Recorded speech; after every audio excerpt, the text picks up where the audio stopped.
Hallo, ich bin Anna von Einfach Nähen und auf meinem Kanal findest du Tipps und Tricks, mit denen ich dir helfen möchte, dass das schönste Hobby der Welt noch ein kleines bisschen einfacher wird. Und in diesem Video geht es mal um die Frage, wie man solche Spitzen mit einem Rollsaum versäubern kann. Viel Spaß!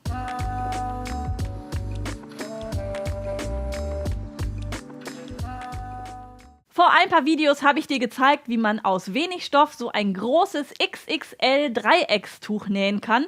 Und daraufhin habe ich die Frage bekommen, wie ich denn insbesondere die Spitzen mit dem Rollsaum versäubert habe, ohne dass sich das Ganze irgendwie im Nähfuß verfängt oder in die Overlock reingefressen wird.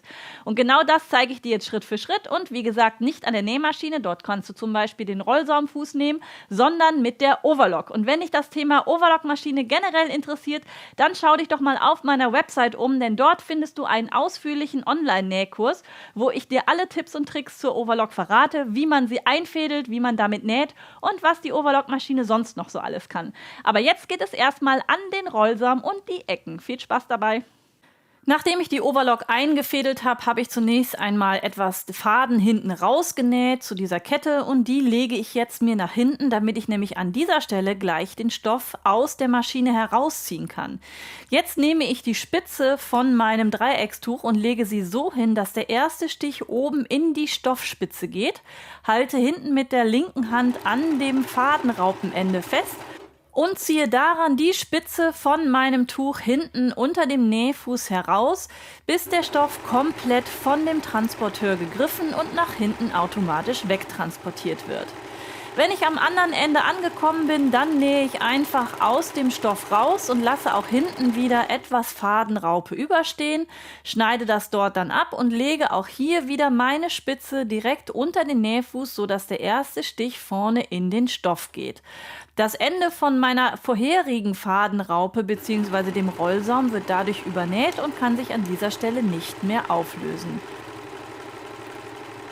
Wenn ich dann vorne an der Spitze angekommen bin, die in der Regel so um den 90-Grad-Winkel hat, nähe ich so lange, bis ich das erste Mal aus dem Stoff rausgenäht habe, hebe dann den Nähfuß hoch und löse den Stoff ganz leicht nach hinten raus, sodass ich ihn genau so wieder an den Anfang unter den Nähfuß legen kann, also einmal um 90 Grad gedreht.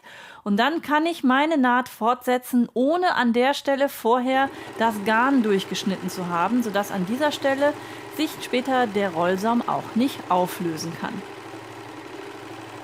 Das hier ist jetzt die Stelle, wo ich ganz am Anfang losgelegt habe und leider bin ich hier zwischendurch einmal kurz hängen geblieben.